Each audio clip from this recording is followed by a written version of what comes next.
जैसे गीता रामायण बहुत बड़ी पर से भेंट छुड़ा न सके। बस में जिनके आनंद बसे अब तक न उसे पहचान सके। धनवान बने बलवान बने ममता की पिपास बुझा न सके। रणधीर बने रणधीर बने बसदा को बस में डाल सके। हंस बने उमरान बने मन मानस में लहरा न सके। बस में जिनके आनंद बसे अब तक न उसे पहचान सके। मंच पर उपस्थित समस्त आयु भद्र पुरुषों, सन्यासी, वानप्रस्थी, महानुभाव, उपनिषद विद्वान, धर्मप्रेमी भाइयों बहनों, माता बालकों, साथियों, ईश्वर की महान कृपा, उसकी कृपा के द्वारा ये अवसर प्राप्त हुआ है। सबने मिलकर के एक मंत्रों से आचार्य के द्वारा यज्ञ किया है और पश्चात उपदेशकों के आपने को जो बहनों के भजन भी फूटे। मैं थोड़ी सी चर्चा करूंगा। आज हमारे देश में विदेश में भी शिवरात्रि का पर्व मनाया जा रहा है। पूरे देश में और देश से बाहर जहाँ भी भारतीय व्यक्ति है या विदेशी भी है वो इस पर्व को बड़ी श्रद्धा से मना रहे हैं। हमने भी मनाया और प्राचीन समय से पर्वों को लोग मनाते चले आ रहे हैं। पर्व दो प्रकार के होते हैं। एक ऐतिहासिक पर्व होते हैं जो किसी समय से शुरू हुए, किसी व्यक्ति के माध्यम से, किसी तारीख से, जैसे रामनवमी रामचंद्र जी के समय से, कृष्ण जन्माष्टमी कृष्ण जी के जन्म से, इससे पहले ये पर्व नहीं मनाए जाते थे। और कुछ पर्व है प्राकृतिक प्रकृति के हिसाब से, मौसम के हिसाब से, उनकी कोई खेती बाड़ी में नहीं है, वो तो जाने कब से चले आ रहे हैं। ऐसे ही हमारे जो पर्व हैं प्राकृतिक हैं और कुछ पर्व ऐसे हैं जो महाभारत के पश्चात या पौराणिक स्थिति के पुराण काल से वो कथाओं के माध्यम से, लीलाओं के माध्यम से शुरू हो गए हैं। और आप किसी को समझो, ये शिवरात्रि का पर्व जो आज मनाया है हमने, इसी प्रकार का पर्व स्वामी ज्ञानी महाराज से संबंधित है। इसको ऋषि बोध उत्सव कहते हैं। इस पर्व के दिन स्वामी जी को बोध हुआ, बोध माने ज्ञान हुआ, एक जागृति पैदा हो गई। तो सब आपने पढ़ रखी है, उसकी भी ज्यादा व्याख्या नहीं होगी। महर्षि ज्ञानी महाराज जी के पिताजी करसनलाल तिवारी जी शिव के उपासक थे। शिव के उपासक उन्होंने अपने बच्चे से कहा कि तुम भी व्रत रखो। उपवास जिसको कहते हैं। ये बच्चा जो था इसका नाम दयानंद नहीं था, मूल शंकर नाम था। मूल शंकर, मूल शंकर नाम क्यों था? मूल एक नक्षत्र होता, उस नक्षत्र में पैदा हुआ, इसलिए मूल शंकर रख दिया। ऐसा रख देते मूल शंकर से पिताजी ने व्रत रखो। क्या भूखे जाओ, शिव जी की भक्ति करेंगे, शिव जी का जाप करते हैं। माता जी को मना किया कि बच्चा दिन भर भूखा नहीं रहेगा, बच्चा है भूख सहन नहीं करेगा। पिताजी ने करना इसको भूखा रहना पड़ेगा, व्रत रखना, उपवास इसको रखना पड़ेगा। रख लिया, बच्चे की बात मान ली। अब भूखा रहा दिन भर ये झूठ शंकर का पिताजी क्या करें, शिव जी के मंदिर में चलेंगे, शिव जी कल्याण कर देंगे। बच्चा चला गया, बच्चों श्रद्धा होती है। रात्रि में ये जब गए मंदिर में तो सब भक्त जागते रहे और ये कहा गया कि जो सो गया उसका कल्याण नहीं होगा। बालक जागता ना, सोना ही चाहिए, कल्याण नहीं होगा। देखा जो रात्रि हुई तो चाचा जी सो गए, पिताजी सो गए, पुजारी सो गए, सब भक्त लोग सो गए, ये सो गए, नींद आ गई। और ये क्या करता, अपनी आंखों पर पानी छिड़क देता। सो नहीं तो सो गया तो कल्याण नहीं होगा। अब पानी छिड़कता रहा, जागता रहा, क्या देखा, रात्रि में जो शिव जी के ऊपर सामान चढ़ाया मूर्ति के ऊपर, बालक ने देखा कि सूर्य निकल के आ रहे हैं और सामान को ले जा रहे हैं, खा रहे हैं। और ये महादेव जी को कुछ कहते हैं, ये महादेव जी बोलते ही सामान जा रहा है, करवट भी नहीं। ये क्या मामला है, जगाया पिताजी को, ये महादेव जी का सामान जा रहा है, महादेव जी सामान को बता नहीं सकते, हमारा क्या कल्याण करेंगे। पिताजी ने कहा चुप रहो, बोलो मत। बच्चा फिर देखता रहा, यही दृश्य देखा तो उसने कहा पिताजी ये कैसा महादेव, ये तो अपने सामान की रखवाली ना करे, हमारी रक्षा क्या करेगा ये। तो यही महादेव है, यही है असली महादेव है। पिताजी ने कहा बड़ा महादेव तो कैलाश पर्वत पर है, ये छोटा है। बच्चे के दिमाग में बात बैठ गई, बड़े होते भी बनानी कहीं ऐसा ही तो नहीं है, जैसा ये है। और देखो देख करके आदमी को ज्ञान होता है। वेद में हमारे आचार्य बैठे जो मंत्र बोलते हैं सबको याद है, वेद में लिखा है भद्रम करने में सुनियाम देवा भद्रम पश्चिम मां यजत्रा। ऐ दुनिया के लोगों, इन कानों से सुनो, आंख से इनसे ज्ञान होता है। तो भगवान ने ज्ञानेंद्र दिए हैं, इनसे देख करके ज्ञान प्राप्त करो और कान से सुन करके।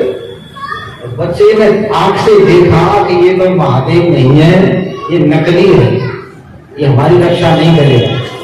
अब देखो पूरी पूरा सब सुन करके हो, पर सब लोग देखते नहीं है।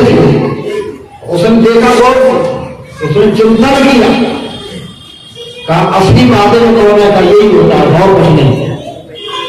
रात्रि में चल दिया, चल करके कहा खोजा मंदिर से आकर के माँ के पास, जैसे बहनी अभी सुना रही थी ना कि रात मेरी भाई आकर आवाज लगाई, दरवाजा खोलो माई, वो शिव जी मिला नहीं। माँ के पास पहुंचा, माता जी तुम जिसको शिव जी कहती थी वो तुम सामान को रखवाली ना करे, चूहे आए सामान ले जाते रहे, वो शिव जी को हिला भी नहीं। माता क्या उत्तर देगी बेचारी, अब माता क्या उत्तर दे, इसको उत्तर तो बड़ी बड़ी व्यक्ति भी नहीं दे पाते।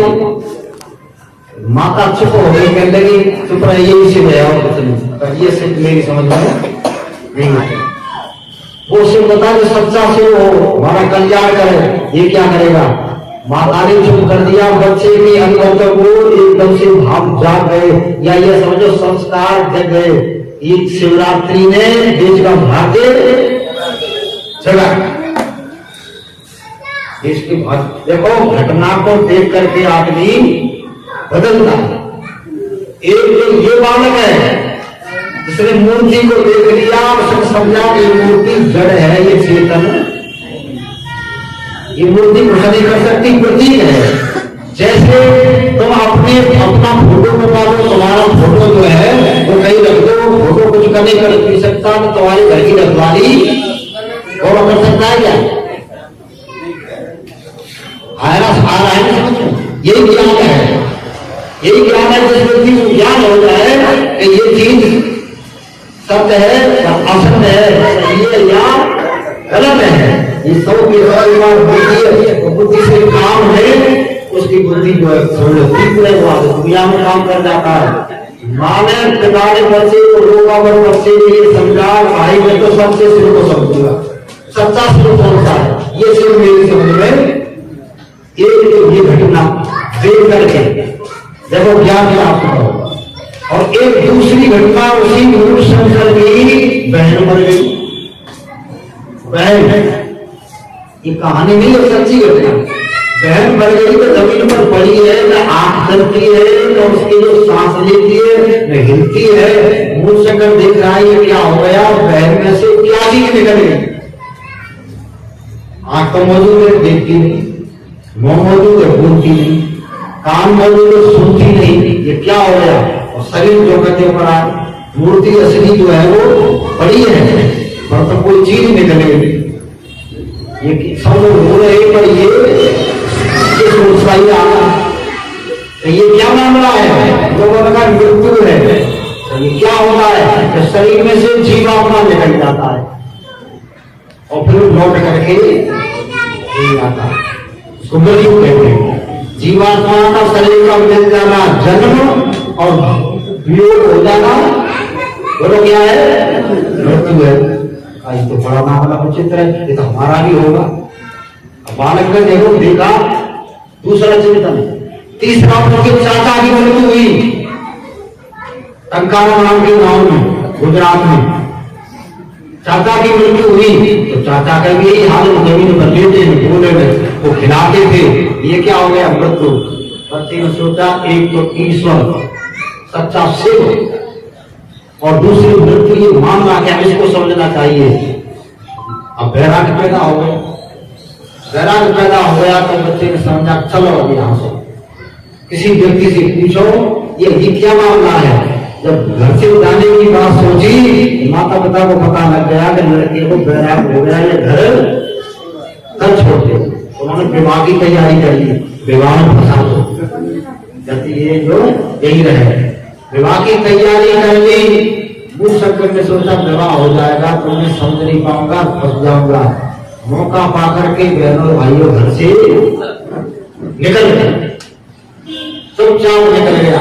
किसकी खोज में, सच्चे ईश्वर को बताओ, सच्चे महादेव को, ईश्वर को महादेव कहते, सच्चे ईश्वर को बताओ मृत्यु क्या है। बड़े बड़े साधु संतों से मिला, घर से निकल के चला गया, वापस घर नहीं आया।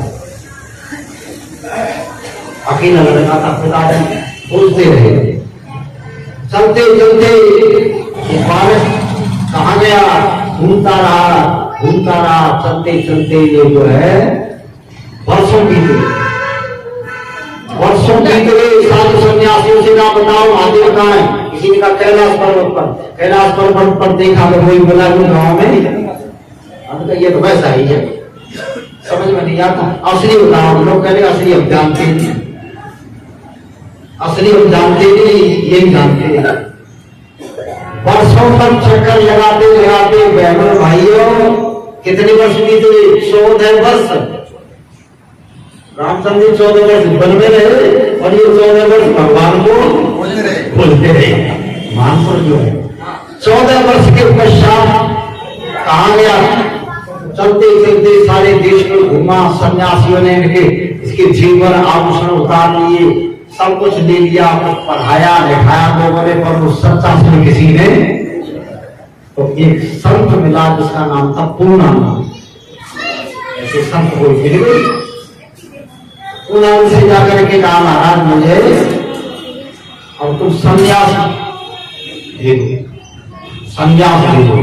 ये आपने कई बार सुना है, मैं सुनाता रहा, अवसर है इसलिए पूर्णानंद से कहा मुझे संन्यास दे दो। पूर्णानंद ने देखा ये जवान बड़ा सुंदर और स्वस्थ और सन्यासी बनना चाहता है। पूर्णानंद ने एक बात कही, ताकि दो-तीन मान सुनकर पूर्णानंद संत क्या कह लगे, काम क्रोध मद मोह लोभ से पथ में आगे अरे जाएंगे, ऐ बालक नादान मानते दोनों बिगड़ जाएंगे, ऐ बालक नादान मानते दोनों बिगड़ जाएंगे। जाइए। काम क्रोध मत लोभ मोह पथ में आगे बढ़ जाइए।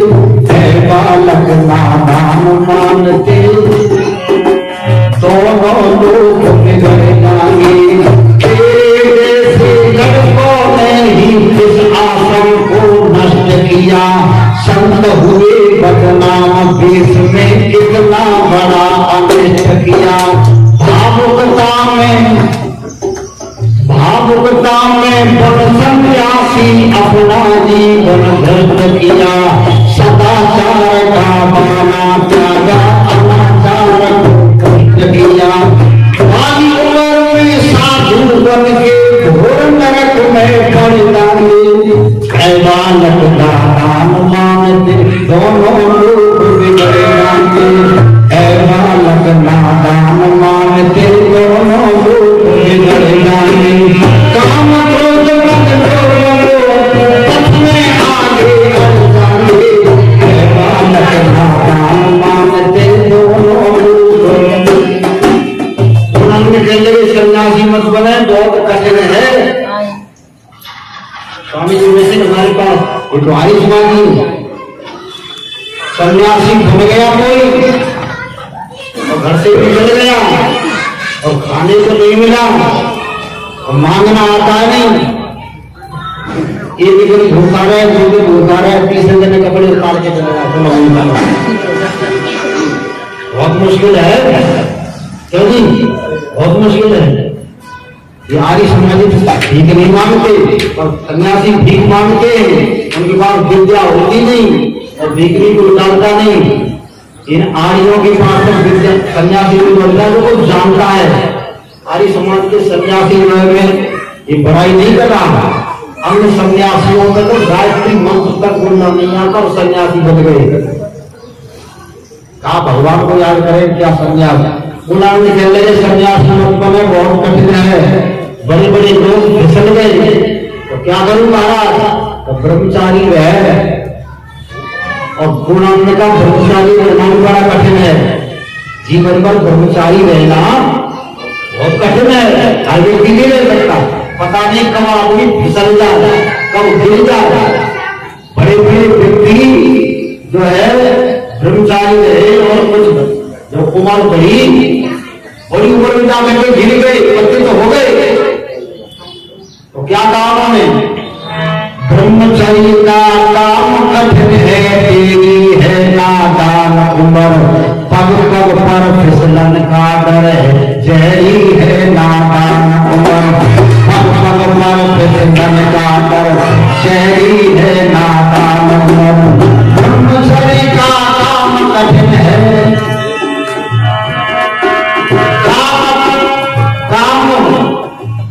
देव की मान रानी मत माने नादान उम्र। सोच समझ के तुम हरना मत बनना नादान उम्र।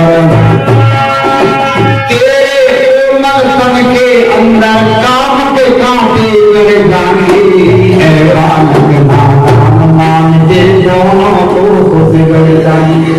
ब्रह्मचारी में देना कठिन महाराज फिर क्या करूं? सन्यासी तुम दो नहीं और ब्रह्मचारी की मना करते, फिर क्या करूं? गृहस्थी बन जाऊं ना महाराज, गृहस्थी ना बनूंगा। अभी फिर क्या करता हूं? गृहस्थी नहीं बनूंगा, घर छोड़ के चला गया। और सुना महाराज तुम कहते हो ब्रह्मचारी रहना कठिन है, अब मेरी बात सुनो। तुमने अपनी कह दी, अब मेरी सुनो। तो बयान में ध्यान नाम अभी नहीं चलता, अभी तो मूल शंकर ही नाम है, मूल शंकर नाम। और क्या कहा गुरु जी? ये बात सुनो। चंद्र टले सूरज टल जावे, प्रतिज्ञा करना है। चंद्र टले सूरज टल जावे और दुनिया का व्यवहार टले और अचल टले अचल टले अचला टल जावे, दुनिया का व्यवहार टले। लेकिन बन जाके हो पुत्र, बन जाके हो पुत्र प्रभु की रचना बारंबार करे। लेकिन मेरा व्रत गुरु बंगाले नहीं सकता, लेकिन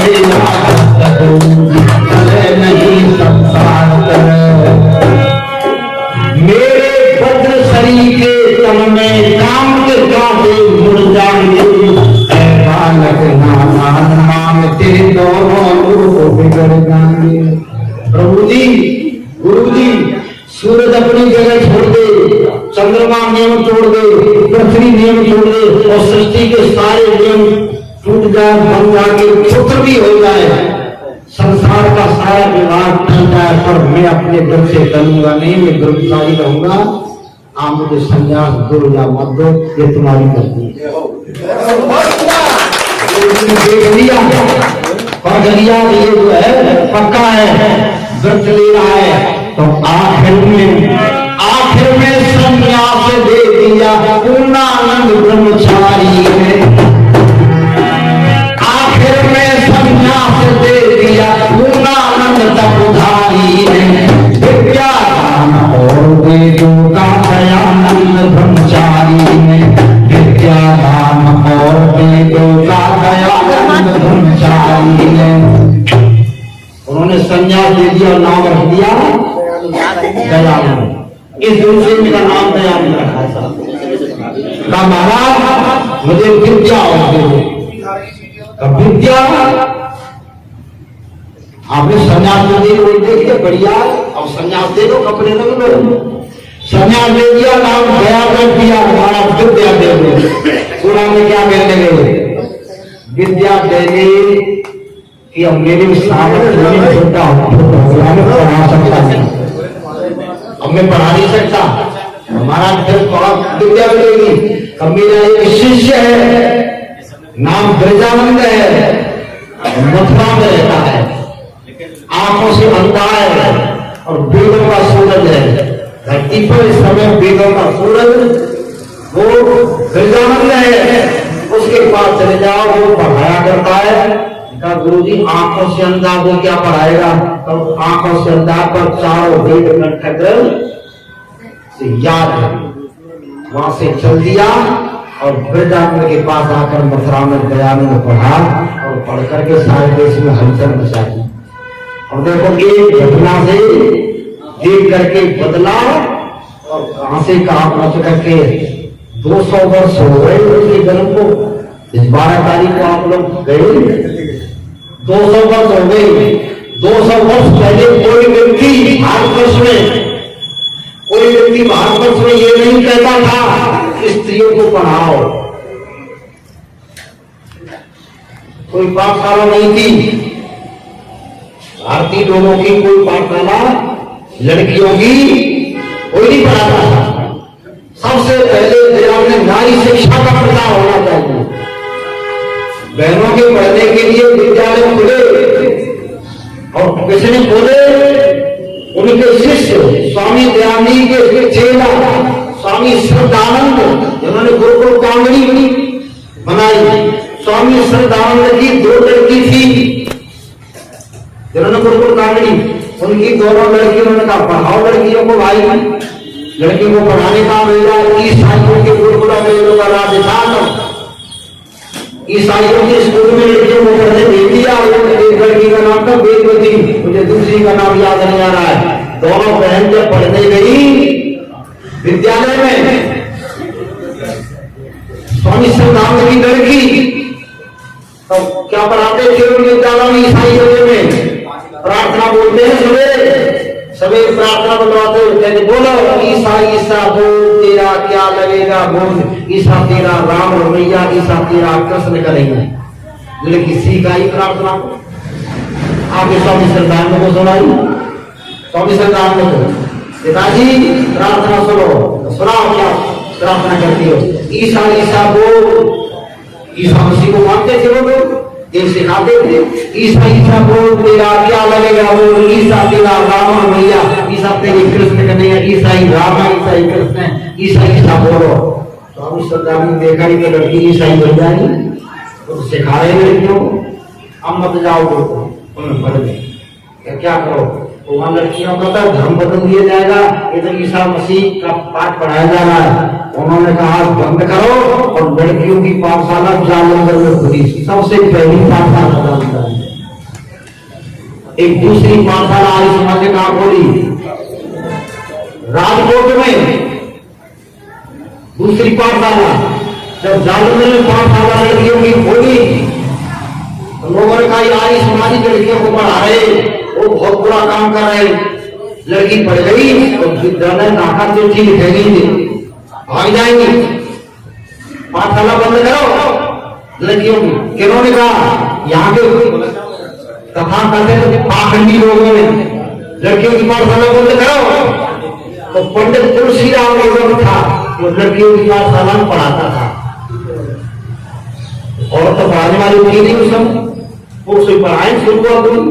पंडित तुलसीराम की पाठशाला से पढ़ाकर के घर को आ रहा था, छुट्टी करके जाओ में डूबा जा रहे हैं। तो तिलक लगा रहे वाले पाखंडी ढोंगी हमारे देश के जो आर्य समाज के विरोधी थे, उन्होंने क्या कहा? भाई रुक, कहां से आया? पढ़ा करके पाठशाला बंद कर दे, लड़कियों को पढ़ाना किसी ग्रंथ में नहीं लिखा है। अगर लिखा है तब पढ़ाता हूं। कहां लिखा है? वेद में लिखा है। अब बता कहां लिखा है? तो ये मंत्र ये जानते हैं, यथेमा वाचन कन्याणी मावदानी शरीर में पढ़ने का अधिकार स्त्रियों को पुरुषों को बराबर है, वेद में लिखा है और दयानंद ने बताया है, इसलिए मैं पढ़ाऊंगा। उनका हम नहीं पढ़ाने देंगे। सत्य घटनाएं जालमन के बीच बाजार में पंडित तुलसीराम लोगों को पाखंडियों ने पकड़ करके सड़क पर डाल दिया और उसके शरीर में भाला छेद दिया। भाला छेद के जब निकाला जाता तो उसमें नमक मिर्च डाल देते। उनका पढ़ाएगा, उनका जिंदा छोड़ दिया तो पढ़ाऊंगा, मार दिया था अंदर बाजार में। पंडित तुलसीराम लोग लिख लो, इतिहास लिखना, जालंधर बाजार में मरा दो। तब कहा पंडित तुलसीराम लोग ने, ऐ लोगों, मेरी बात, दयानंद की बात और वेद की बात तो मानते नहीं हो, पर किसी दिन तुम्हारे सिर पर चल के बोलोगी तो वो अपनी पाव में लड़कियां पढ़ेगी। ये जादू का दयानंद तुलसीराम योग तो बढ़ गया, लड़कियों की पाठशालाओं में जाल जैसे बिछ गया। सारे कन्या गुरुकुल खुले और आपके भक्तों में सबसे पहले शास्त्री किस लड़की ने की जानते हो? सत्यवती और विद्यावती दोनों बहन कहाँ की? बयाना। वो जो रहने वाली थी जो बल्लभगढ़ के स्वामी थे सत्यानंद जी महाराज, सबसे पहले भरतपुर जिले में, पूरे जिले में किसी भी बिरादरी में कोई लड़की शास्त्री नहीं, तुम्हारी आपकी लड़की सत्यवती और वह विद्यावती दोनों बहन और लड़की की पाठशाला कन्या भोसावर आई विद्यापीठ हमारी यहाँ पड़ी। इसलिए आर्य समाज ने जो शिक्षा का काम किया, स्वामी दयानंद महाराज का जादू है ये, सारे देश में जान फैल गया और तो रोक नहीं पाएगा। विदेशों में भी लड़कियां पढ़ाई जाए, विदेशों में, देशों में। यह दयानंद का ये कह रही थी बहन जी माता मेरी भाई आकर आवाज लगाई, दरवाजा खोल मेरी भाई तो शिव जी मिला नहीं। ये घटना से देख करके दयानंद कहाँ पहुंच गया और देश में क्या कर गया। आज सारे देश विदेशों में, और देखो भारत नारी को मोदी जी को कहना पड़ा, चाहे कुछ भी मानते हो चाहे और लोग कुछ भी मानते हो, सारे देश के सामने कहना पड़ा कि दयानंद का काम है नारी शिक्षा का और अछूतों उद्धार का। अछूतों को स्वामी दयानंद महाराज को लोग जब श्रद्धा से खिला रहे थे, एक व्यक्ति रोटी बना के ले आए और स्वामी जी को रोटी खिलाने लगा। तो लोग क्या कहेंगे, स्वामी जी किसकी रोटी खा रहे हो?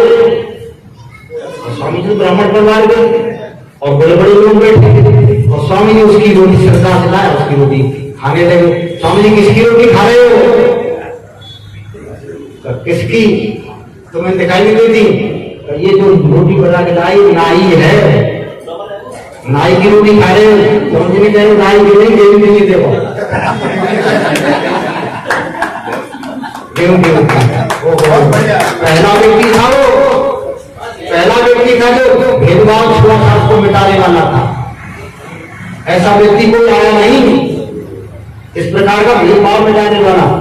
कि कितने जीवन की घटनाएं, उसकी घटना सुनाते रहे तो कई दिन तक सुनाते रहे तब पूरी ना होगी।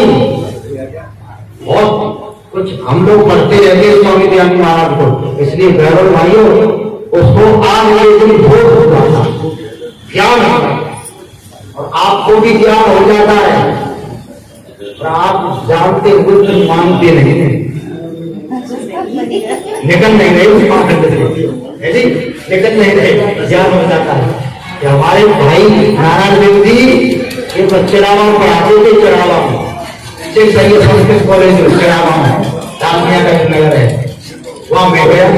इन्होंने अपने साथियों से कहा हमारे भाई साहब आए, उनका प्रोग्राम थोड़ी देर करा लो, यहाँ क्या है आर्य समाजी विचारधारा के, और इनके साथ जो पढ़ाता था वो कोई छोड़ने का जैसे मानते हो, वो था आप लोग जो है मूर्ति पूजा को नहीं मानते होंगे, सुन लो कार्यक्रम आर्य समाजी मूर्ति पूजा को नहीं मानते, उनका कार्यक्रम कराएंगे, हमारी रोटी रोटी का सवाल है, और वो लोग पुजारी था।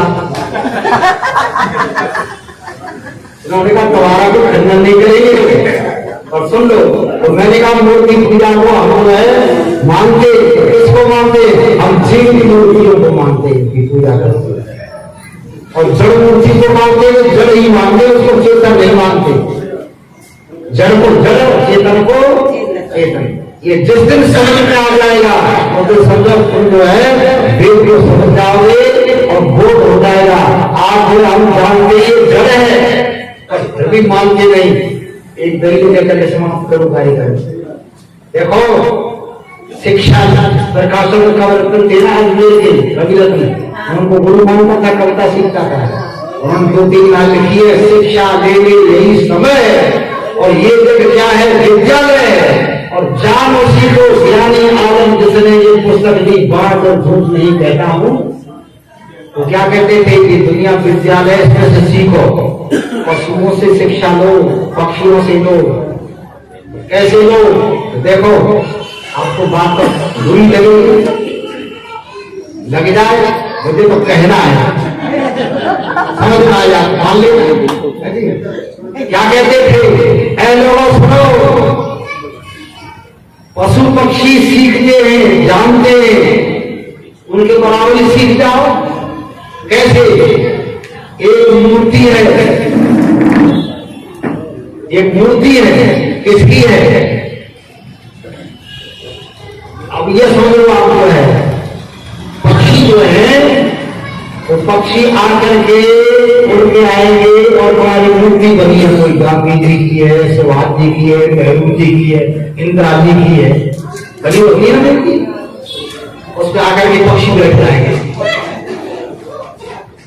और गांधी जी के हाथ में डंडा लगाए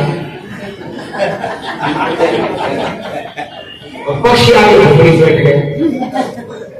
अब पक्षी को इतना ज्ञान है कि गांधी डंडा नहीं मारेगा, डंडा मारने वाला मरेगा। ये तो क्या है, नकली है। पक्षी जानता है देखो, गांधी जी की झोपड़ी बैठ जाएगा, पीठ कर जाएगा, फिर आज बैठे कल बैठे रोजाना बैठे, वो समझ गया ये जड़ है, चेतन। पक्षी को ज्ञान है ना, एक बात ये तो पक्षी को। और एक नकली बिल्ली बना दो, नकली बिल्ली बना दो, आटे की बना दो और चूहा वहां आ जाए तो चूहा देखेगा न तो आंखें चले इसकी, न सांस ले, न हिले। बिल्ली से चूहा डरता है और वहां आएगा और देखेगा ये हिले न डोले, आटे की तो बिल्ली को खा जाए। वो समझ गया ये, बोलो क्या है, नकली चूहा समझे। और बिल्ली के आगे नकली चूहा बना दो, नकली चूहा, तो बिल्ली चूहे को छोड़ती नहीं, पर पहले देखेगी सांस लेता है नहीं लेता है, आंख से हिले डुले, तो बिल्ली देखी नकली लोहे का है, क्यों अपने दांत तोड़ खामा, उसे दांत भी ना लगाएगी। बिल्ली चूहे को समझ गई और चूहा और पक्षी गांधी जी की मूर्ति को समझ गए। अब पशु लोग खेत में डरावा खड़ा कर देते, खेत में बनाते ना किसान, एक लकड़ी में सर्च टांगती, कुर्ता पाजामा इत्यादि, हाथ में जो डंडा था वो डरावा कहते उसको, विधवा कहते हैं। अब पशु देखेंगे कि भाई खेत वाला खड़ा है, पर ये झंडा न नीचे हो न ऊपर हो, न हिले न डुले, तुम आएंगे वहां चल जाएंगे, उसको भी गिरा जाएगा। अच्छा बता, अब आदमी के सामने तुम कोई मूर्ति रख दो, किसी की रख दो, आदमी क्या करेगा? MA, BA, professor, doctor, master, MLA, MP, ऐसी ये जाएंगे, हमारा क्या ध्यान रखना। अब तुम चुनाव में खड़े हो गए या कुछ भी हो, वो अगर की दुश्मन तुमसे तो पक्षी अच्छे, पशु अच्छे, वो असली और नकली को पहचान ले, और आदमी अभी तक असली नकली को दयानंद यही पहचान गया था। शिवरात्रि असली क्या है, नकली क्या है, आज समझ में। इसलिए अब चिंतन करो, सोचो। मैं ये नहीं कहता मूर्तियों को तोड़ो फेंको ना, मूर्ति रखो, खूब रखो, घर में अपने पुरखों की रखो और महान पुरुषों की रखो, देवताओं के जितने उनकी रखो, और तुम उसे प्रार्थना मत करना हमारी रक्षा करना, ये तुम्हारी रक्षा नहीं करेगा। कभी कभी सरकार में कह देता भाई हमारे पिताजी का हो गया देहांत, और हमारे पिताजी की मूर्ति बनवा रही है, वो कमरे में रखी है, और मैं प्रचार में जाता हूँ बाहर, तो मैं कह के जाऊँ पिताजी बाहर जा रहा हूँ, घर की रखवाली रखना, तुम्हारा ही घर है, ये सामान तुम्हारा ही है। अच्छा हम चले जाओ बाहर, पीछे से आजा चोर, सामान चोर बांध रहे, पिताजी देख रहे मोटो मोटो, बोरी दे रहे, चोरों ने सामान रख लिया बोरी में और ले जा रहे, सामान पिताजी का खरीदा हुआ था, उस मेरा था, सब भर लिया बोरी में। उन्होंने सोचा पिताजी को भी ले चलो, पिताजी की बोरी भर लिए, पिताजी जा रहे, सब सामान जा रहा है, तो मेरे पिताजी मेरे घर की रखवाली ना कर सके, ये राम लक्ष्मण तुम्हारे बाप है, तुम्हारी रखवाली करेंगे। अब सोच वही है, खंडन नहीं करेगा, मूर्तियों को तोड़ करके फेंको मत, मूर्तियों को रखो, मूर्ति यादगार के लिए। हमारे पुरखा ऐसे थे, हमारे पुरखा ऐसे थे, हम भी ऐसे ही बने, तब तो कुछ काम बनेगा। और ये कहोगे पुरखा हमारी रक्षा करे, यदि ऐसे पुरखा रक्षा करते थे ना, मोदी जी सारी मूर्तियों को लेकर के पाकिस्तान की मोर्चे पर, चीन की मोर्चे पर खड़ी करते, रखवाली करना, और हमारी सेना बचेगी, हथियार बचेंगे, और तुमसे ही काम चल जाएगा। तो मूर्ति के लोग तोड़ देंगे, ले जाएंगे, न देश बचे मोदी बचे। आराम समझ में, ये मूर्ति रखवाली नहीं कर सकती, ये यादगार के लिए है। इसलिए स्वामी दयानंद महाराज आज के दिन से समझ गए कि मूर्ति जड़ है, ये यादगार के लिए रखो, पर इनसे कोई काम नहीं करवा सकते, नहीं ये पढ़ा सकती, सिखा सकती, रखवाली कर सकती। यही बोध दयानंद को हुआ, और उसी बोध को लेकर के दयानंद देश में निकल पड़ा। आज सारी दुनिया में दयानंद ने हलचल मचा दी, और एक देश में नहीं, न जाने कितने देशों में दयानंद के गीत गाए जा रहे। सारी बात आज दयानंद की मानी जा रही है, आज सारी बात सरकार मान रही हो, तब विदेश के लोग मान रहे हैं, ये सब दयानंद का जादू है। उस व्यक्ति ने इस दिल के पद पर जान करके और उसी विद्या को देश में फैलाया है।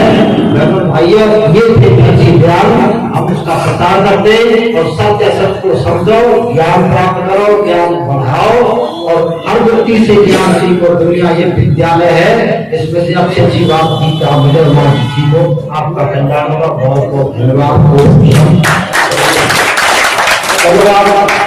भाई साहब शब्दों का खजाना जो कभी खाली नहीं होता है, वैसा महसूस होता है कि हम आपके